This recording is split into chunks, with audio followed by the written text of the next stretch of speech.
Avançando aqui na nossa pauta, só uma nota rápida. O gramado do estádio do Morumbi já está em fase final de recuperação, tá? Depois das sequências de shows que tivemos do The Weeknd. Agora já está no processo final, já está fazendo ali todo o trabalho da grama. Na semana passada tinha ali os balões, né? Porque houve o plantio ali da nova grama do estádio, aí você coloca os balões para inibir que os passarinhos vão lá e acabam destruindo o gramado. Então já está num processo final ali de recuperação. O São Paulo trabalha para ter os jogos contra o Milionários, o Botafogo e o Boston River, tudo na sequência, todos dentro do estádio do Morumbi. Então até a pausa da Copa do Mundo, o São Paulo não terá mais nenhuma partida como mandante fora do seu estádio. Então agora o São Paulo vai poder contar com a sua casa e em 3 jogos importantes, 2 pela Sul-Americana e 1 diante do Botafogo pelo Campeonato Brasileiro, tá? O São Paulo não teve nenhum representante na pré-lista do Carlo Ancelotti para a Copa do Mundo. Aí vocês vão falar, pô, Alex, tá de sacanagem, mas calma.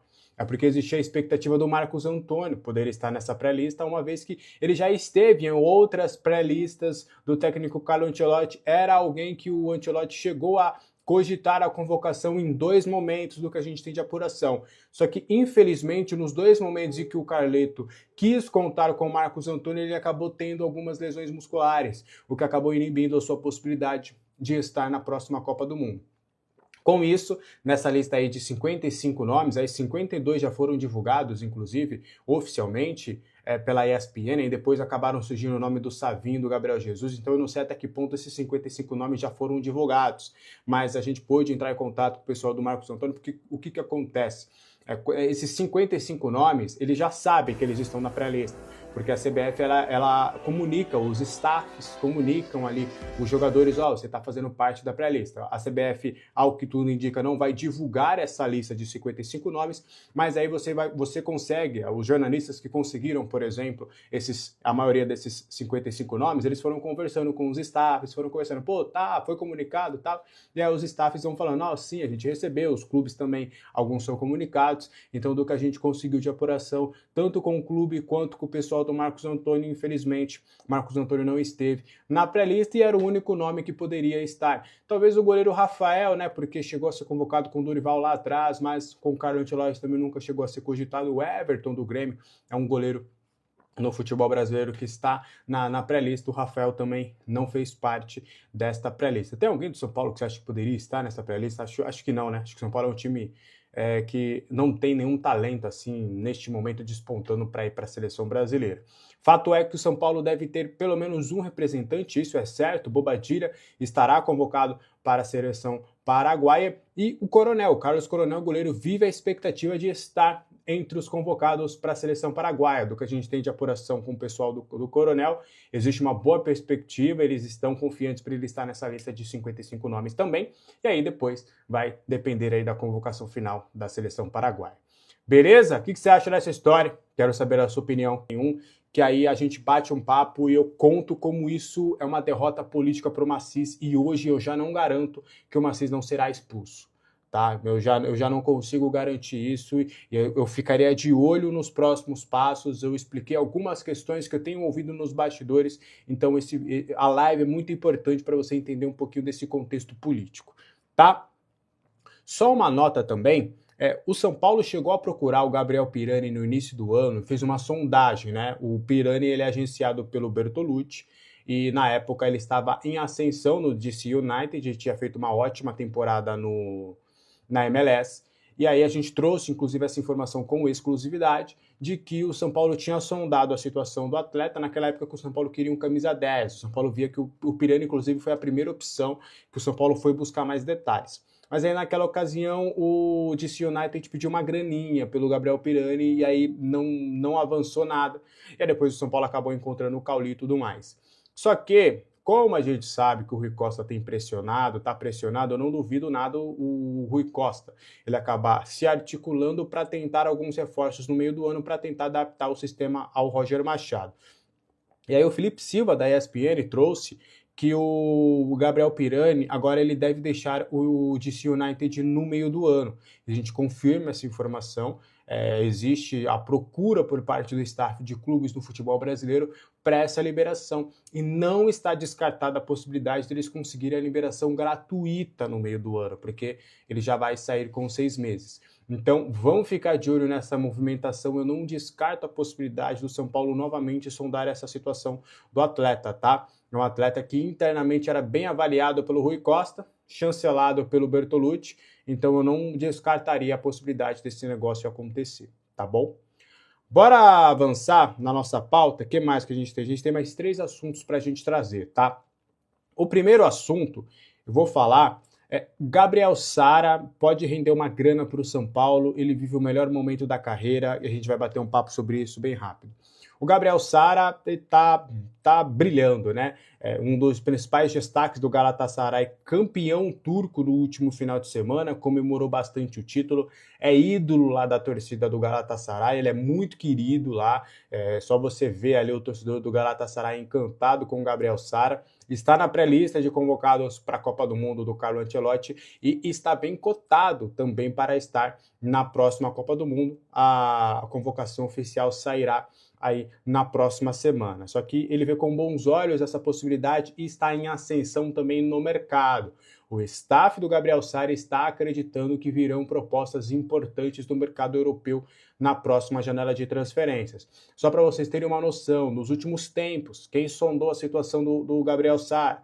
Milan, Manchester City, Newcastle, Aston Villa. Então existe uma boa possibilidade do Gabriel Sara acabar sendo negociado. Quem se beneficiaria disso tudo é o São Paulo, porque tem um mecanismo de solidariedade da FIFA. São Paulo tem algo em torno de 3% ali para poder receber esses valores. Então o São Paulo pode ficar de olho, pode vir uma bagatela aí. Eu já cheguei a falar em live que o São Paulo pode acabar batendo a meta de vendas sem necessariamente vender ninguém, porque tem o William Gomes que deve ser vendido, o São Paulo tem 20%, ainda tem o Gabriel Sara, você pode ter o menino lá, o Morato, zagueiro do Nottingham Forest, que também pode ser negociado, o Diego Costa lá no Krasnodar também vive um bom momento, e também tem algumas sondagens do futebol do exterior. Então o São Paulo tem vários jogadores ali espalhados pela Europa, que podem acabar sendo negociados aí na próxima janela de transferências, e um deles é o Gabriel Sara. Gabriel Sara tá voando, tá jogando muita bola, e eu pude até conversar com uma pessoa bem próxima ao Sara, e a aspa foi o seguinte: ele vive o melhor momento na carreira. Então, sucesso pro Gabriel Sara, torço para que ele vá para Copa do Mundo e que ele possa ser negociado. O torcedor lá do Galatasaray adora ele, mas eu espero que ele seja negociado porque é mais graninha para o São Paulo Futebol Clube. Beleza?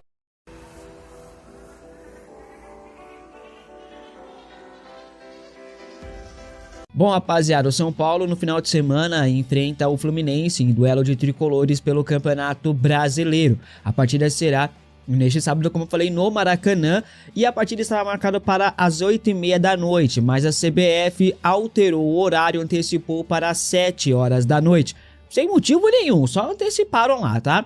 O jogo segue sendo no sábado, normalmente será no Maracanã. Inclusive o Fluminense está à frente do São Paulo na tabela do campeonato com 3 pontos a mais do que o tricolor paulista. Antes do jogo desse confronto de tricolores, o São Paulo joga pela Copa do Brasil. O elenco viajou hoje à tarde para Caxias do Sul, onde enfrentará amanhã o Juventude. A vantagem do São Paulo ela é mínima. São Paulo joga apenas por um empate, mas a pressão ela é gigantesca, ainda mais após a vergonha que foi contra o Corinthians, né? A diretoria afirma que, mesmo se São Paulo for eliminado, Roger Machado permanecerá no cargo. A pressão ela vai aumentar se de fato São Paulo for eliminado, né, rapaziada? Não tem jeito, mas a diretoria segue falando que não tem dinheiro, mas é um discurso que não se sustentará por muito tempo, você pode ter certeza disso. Anote: Damian Bobadilla foi denunciado pela Procuradoria do STJD. Isso acontece por conta da comemoração após o gol de Luciano lá em Itaquera. A situação foi avaliada pelo VAR e também por Anderson Daronco, que era o árbitro de campo. Ambos constataram que não houve gesto obsceno, ponto final, né? Ou não, porque o STJD, que não tem muito o que fazer de fato, né? Ganham pra fazer nada, só caçar pelo em ovo, literalmente. Eles estão ali denunciando Bobadilla. A função do STJD agora ver se Bobadilla pegou nos ovos ou não. A Procuradoria se embasa no artigo 258 do Código Brasileiro de Justiça Desportiva, que trata de agir de forma contrária à ética esportiva. Bobadilla pode ser punido com 1 a 6 jogos de suspensão. Embora o VAR e o árbitro de campo tenham constatado e considerado que foi um gesto de raça, ainda mais vindo de um jogador que é estrangeiro, que tem por característica esse tipo de comemoração, que é muito comum desde que o futebol é futebol, a Procuradoria, que, repito, não tem o que fazer, fica olhando os ovos dos outros, eles foram na contramão e denunciaram o Bobadilla, mostrando ali, ou alegando, na verdade, que houve gesto obsceno, e dizem o seguinte na acusação, abre aspas, o fato de encostar ou não na genitália não retira o cunho sexual e desrespeitoso praticado pelo atleta do São Paulo, fecha aspas. Como a maioria, eu posso dizer que 100% de quem julga esses casos aí, de quem trabalha no STJD, eu digo com toda a convicção, nenhum desses caras nunca jogaram bola na vida, não conhecem absolutamente nada de futebol, é um bando de engravatado que não tem o que fazer, que quando o futebol tá de boa, tá tranquilo, eles caçam alguma coisa pra se aparecer. Daqui a pouco você vai ver nomezinho citado aí de algum promotor do STJD e tal, você vai ver, eles gostam de ficar famosos, eles gostam de estar em evidência. Essa é a função do STJD, uma instituição que deveria ser séria, mas que na verdade fica aí olhando o ovo dos outros. Então é uma instituição que deveria ser fechada, na minha humilde opinião, tá? O Corinthians também foi denunciado pelo STJD. No caso deles foi por conta de objetos jogados contra os jogadores do São Paulo na comemoração do primeiro gol, tá? O rival sem cor foi denunciado no artigo 213, desordem na praça desportiva. Quanto a Bobadilla, você acha que ele merece uma punição? Ou é algo normal, uma característica aí, como o próprio Daronco, a própria arbitragem do jogo viu, identificou que é um gesto normal aí de um jogador sul-americano? Comente aqui abaixo que eu quero saber a sua opinião, tá? Bom, o Cruzeiro demonstrou interesse na contratação de Wendel, lateral esquerdo do São Paulo, que ainda não conseguiu se firmar no time titular do Tricolor, né? E vem recebendo muitas críticas desde que chegou. O São Paulo promete não facilitar a sua saída. Eu acho que esse é um discurso muito mais para mercado do que algo que vai ser real, né?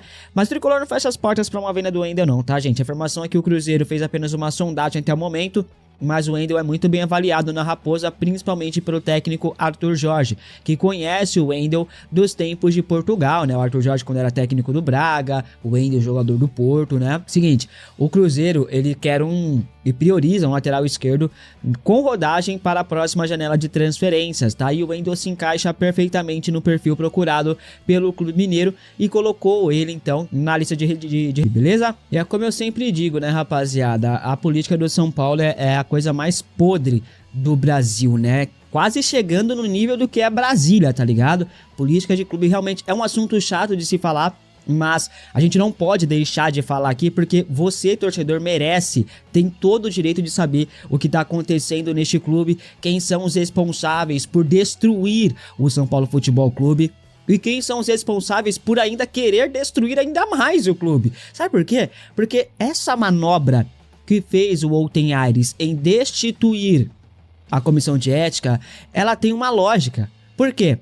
Porque Mara Casares e Douglas Schwartzman estão planejando pedir na justiça comum a anulação de suas respectivas expulsões. Então é tudo orquestrado para que Mara Casares e Douglas Schwartzman, que lesaram o São Paulo Futebol Clube, está comprovado, voltem ao clube após serem expulsos. Então você, torcedor, tem que saber disso e tem que ficar revoltado sim. E a torcida do São Paulo como um todo não pode aceitar isso calada. Tem que fazer protesto, tem que ir lá, sei lá, cara, fazer Morumbi zero, não sei, mas alguma coisa nós temos que fazer. Nós, torcedores comuns, porque tem torcidas aí que não vão fazer nada. Essa é a verdade.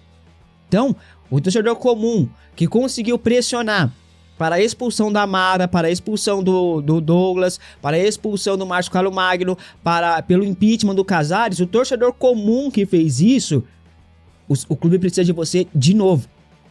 De novo. Mudando um pouco de assunto aqui, vamos falar de coisa boa. O São Paulo tem caminhado bem nas conversas com a BYD. Pelo menos é o que afirmou o Valentim Furlan em matéria hoje no All Sport, tá? Matéria atualizada de hoje, beleza?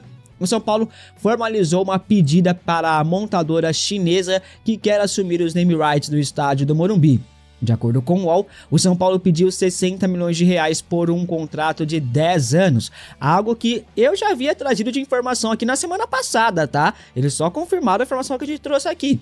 O nome do Morumbis seria alterado para Morumbi YD. Se fechado nesses moldes, serão 600 milhões de reais pela venda dos name rights do Morumbi. Um contrato em termos de ali, proporção, se não me engano, maior do que o Palmeiras com o Nubank, né? Bom, as negociações com a BYD vinham sendo lideradas pelo Eduardo Toni, diretor de marketing do clube. Mesmo após a sua saída, as conversas seguem e com muito otimismo de ambos os lados por um avanço para um acerto. As conversas do São Paulo com a Mondelez pela renovação do Morumbis não estão ali descartadas, tá, rapaziada? Mas não deve mais acontecer, deu uma bela esfriada a possibilidade nos últimos meses. Até por isso a BYD veio com força ali para tentar um acordo, né? Os bancos Santander e Inter, além da seguradora MetLife, também tem interesse nos name rights do estádio do Morumbi, mas hoje a grande favorita e que está mais avançada é mesmo a BYD, tá? O São Paulo segue aguardando a chegada de novo diretor de marketing. Enquanto isso não acontece, o São Paulo vai tocando como dá, né? Apesar de não ter chegado ainda esse novo diretor, a BYD e o São Paulo seguem conversando e a cada dia mais avançando. Você gosta dessa possibilidade do Morumbi ou Morumbis virar um Morumbi YD? Comente aqui abaixo que eu quero saber. A verdade é muito pior. O presidente do São Paulo ele nem sabe o que ele tá fazendo no cargo. Tá ligado? Ele não tem a menor noção do que ele tá fazendo, gente. E segundo informações, essa dívida com Dorival Júnior é referente à premiação pela Copa do Brasil. Uma dívida que vem de lá de 2023, quando o treinador conquistou o título para o tricolor do torneio, o título inédito, inclusive, né? O valor ainda engloba direitos de imagem e luvas que estão atrasadas. Uma pessoa próxima a Dorival Júnior afirmou que o São Paulo começou a pagar a dívida com o treinador no início deste ano. Quanto ao contato feito por Massis com o Corinthians, foi um grande erro, né? O presidente do clube, do São Paulo gigantesco, deveria contatar diretamente o treinador, né? O que deve ter acontecido, mas como a gente trouxe a informação há algumas semanas, alguns meses atrás, né? Que o São Paulo, rapaziada, contatou o Dorival Júnior a mando do Massis, mas por uma pessoa próxima ao Massis, tá? Uma pessoa próxima ao Massis contatou o Dorival justamente para não dar na cara logo que o Massis estava querendo trocar de técnico, né? No áudio fica claro que o Massis quer trocar, mas não tem dinheiro, enfim. Outra informação que eu tenho é que o Dorival Júnior só voltará ao São Paulo quando o Rui Costa sair do clube, tá? Enquanto o Rui Costa estiver no cargo de diretor executivo, o Dorival Júnior não voltará. O Rui Costa segue bancando o Roger Machado, o São Paulo não vai trocar de treinador agora, né? Pela aquela questão, aquela desculpa esfarrapada de que não tem dinheiro, mas já estão falando em Cebolinha, estão falando em Thiago Maia, nossa senhora, e não tem dinheiro, hein, meu Deus, imagina se tivesse. Por isso que eu sempre digo, antes de qualquer decisão em relação à demissão do Roger Machado, quem tem que cair primeiro é o Rui Costa, ponto final. Foi o Rui Costa que colocou o São Paulo nessa dívida absurda, que está em quase R$1 bilhão. A gestão Casares, que também tinha o Rui Costa, dobrou a dívida do clube com contratações bizarras, muito mal explicadas, com tentativas absurdas, por exemplo, de contratar em definitivo o Juan Tressoldi. Como que um clube que não tem dinheiro iria pagar 27 milhões de reais no Juan Tressoldi, que era um zagueiro reserva do reserva? Ah, o cocunhado do Rui Costa é empresário do Juan Tressoldi. Agora entendi.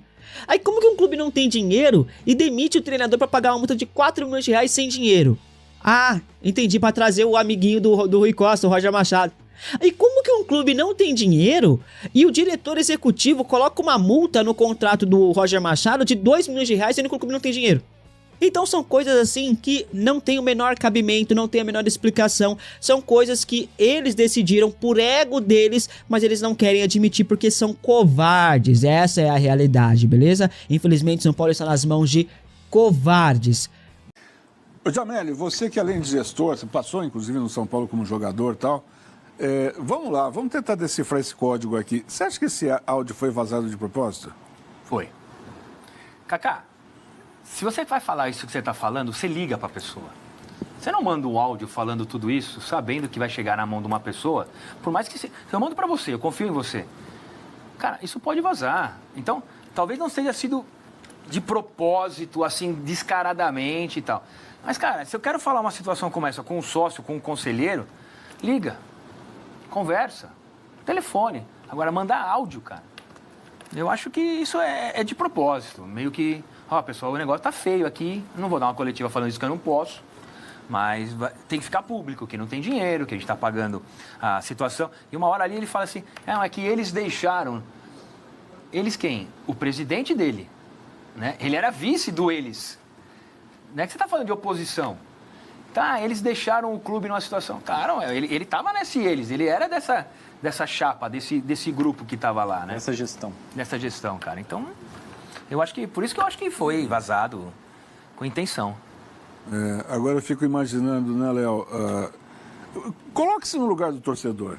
Diante disso tudo, você vai continuar torcendo com o mesmo fervor pelo time, já que o próprio presidente disse que o time é uma porcaria, que o técnico é incompetente, mas não tem dinheiro para pagar? Não foram com essas palavras que ele falou, mas é quase isso. O time está quebrado, está uma merda. E aí?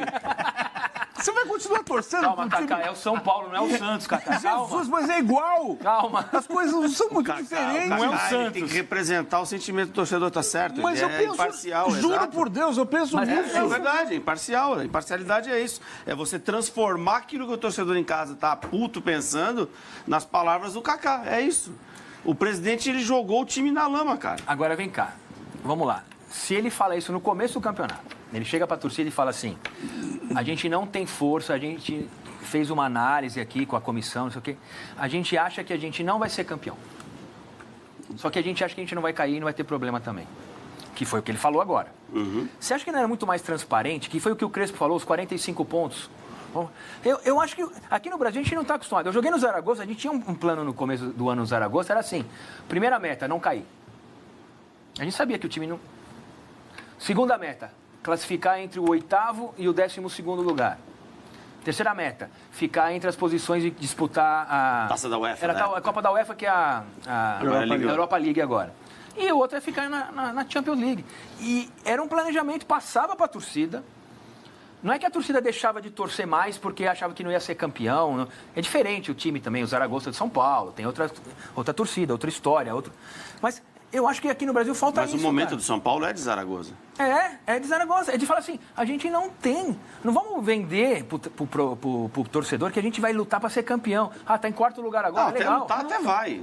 Mas, cara, a gente acha que não vai. Gente, e se for, vai ser uma temporada do enquanto Leicester. nós estamos analisando aqui, o Florentino Pérez reuniu a imprensa hoje, coisa que ele não fazia há 10 anos, para explicar as más campanhas últimas do Real Madrid, colocar o cargo dele à disposição. Muito pelo contrário, ele está tentando chamar uma nova eleição para ver se ele permanece ou não no cargo, diante de uma catástrofe que foi essa última campanha. Agora, imagina um clube como o São Paulo, como o Santos, como o Corinthians, que não tem caixa, que não tem jogador para contratar, que é tudo difícil. Vem o presidente para se colocar desse jeito. Eu acho que é o fim do mundo. O que esse cara fez é um absurdo. O Jameli falou sobre a fala do Crespo, dos 45 pontos. Isso é o mais curioso. Essa fala não gerou um problema com a torcida do São Paulo, gerou um problema com a direção do São Paulo. Você falava o contrário. Ela trouxe um problema para a própria Ela direção. criou. Ela criou um problema. Exato. Com as manifestações públicas do Harry Macis, do Rafinha, que veio na sequência, do Rui Costa, como o Crespo chega e fala que o nosso objetivo é chegar aos 45 pontos dentro do Campeonato Brasileiro. Como o Crespo pode dar uma entrevista ao Bola da Vez e dizer que ele não vai ser campeão nesta gestão aqui, pode ser que o sucessor dele realmente levante taças se o São Paulo seguir um caminho correto. Sem contar o impeachment do Casares, quer dizer, vem tudo no mesmo combo. Pois é, e acho que ele perdeu uma grande oportunidade de ser transparente. Ele herda esse trabalho do Casares, que muitas vezes não foi transparente, que muitas vezes o torcedor foi enganado, que o discurso era ilusório. No final do ano passado teve uma coletiva de mais de meia hora do Casares em que ele falou e não disse nada de produtivo. O Harry Macis, apesar de ser o vice dele, poderia ter chegado com um outro tipo de comportamento. A partir de agora, nós vamos jogar limpo com a torcida do São Paulo. Não temos condições de ser campeões. Se conseguimos uma vaga na Libertadores, está ótimo, mas acreditamos que não vamos cair. tudo certo. Mas a declaração que ele dá na final da Copa São Paulo é muito diferente desse áudio. A mesma pessoa. Então, e dito isso aí, olha só, o Rogério Ceni, eu até lembro, é a Bamor. Bamor é torcida do Bahia, deve ser, eu entendo que é Bahia e Amor, né? Então é o Bamor. Bamor é meio que a independente deles lá. É uma torcida organizada, que é a maior organizada do time do Bahia. E essa Bamor, ela fez uma nota, eu li a nota inteira. E a nota é uma nota oficial da Bamor, se dirigindo à diretoria do Bahia, assim, incrédula, que o Rogério Ceni é o técnico lá ainda, que o trabalho não evolui.